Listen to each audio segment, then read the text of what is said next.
सैफ अली खान हल्ला प्रकरणातील संशयिताची ओळख पटवण्याचं काम सुरू। संशयिताला पोलिसांनी नेलं सैफच्या घरी। सुतार म्हणून सैफच्या घरात काम करत होता संशयित।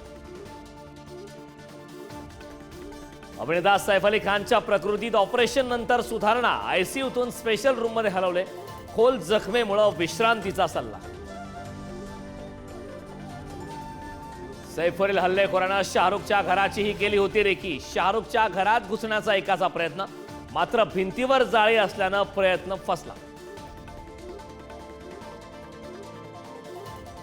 बीड जिल्ह्यात पुन्हा एकदा हत्या, गोळीबार आणि खंडणीच्या घटनेनं बीड हादरलं। आष्टीतील वाहिरा गावात दोन सख्या भावांची निर्गुण हत्या। जमिनीच्या वादातून अंबाजोगाईत हवेत गोळीबार, तर पाटोदा गावच्या महिला सरपंचाकडे मागितली खंडणी।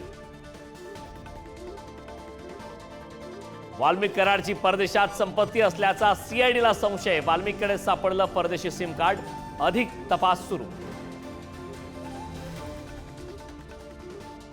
धनंजय मुंडेंच्या कार्यकाळात कृषी धोरण कशासाठी बदललं? नागपूर खंडपीठानं सरकारकडून मागितलं स्पष्टीकरण। मुंडेंनी घेतला होता डीपीडी योजना बंद करण्याचा निर्णय। सिडकोच्या अध्यक्षपदावरून महायुतीमध्ये वाद होण्याची शक्यता। सिडको महामंडळ आपल्याकडेच राहावं यासाठी शिवसेना आग्रही, तर सिडकोच्या घरांसाठी अर्ज भरलेल्याच्या पदरी निराशा।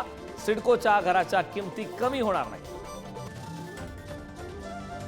पुण्यात बनावट नोटांच्या रॅकेटचा पर्दाफाश। 10 लाखाहून अधिक किमतीच्या नोटा जप्त। पोलिसांकडून आतापर्यंत 5 जणांना अटक। छत्रपती संभाजीनगरमध्ये माणुसकीला काळीमा फासणारी घटना। अपघातातील मृत महिलेच्या अंगावरील 2.25 लाखांच्या दागिन्याची चोरी। अवघ्या 2 तासात आरोपीला बेड्या। पुणे नाशिक महामार्गावर नारायणगावजवळ 3 गाड्यांचा भीषण अपघात। अपघातात 9 जणांचा मृत्यू।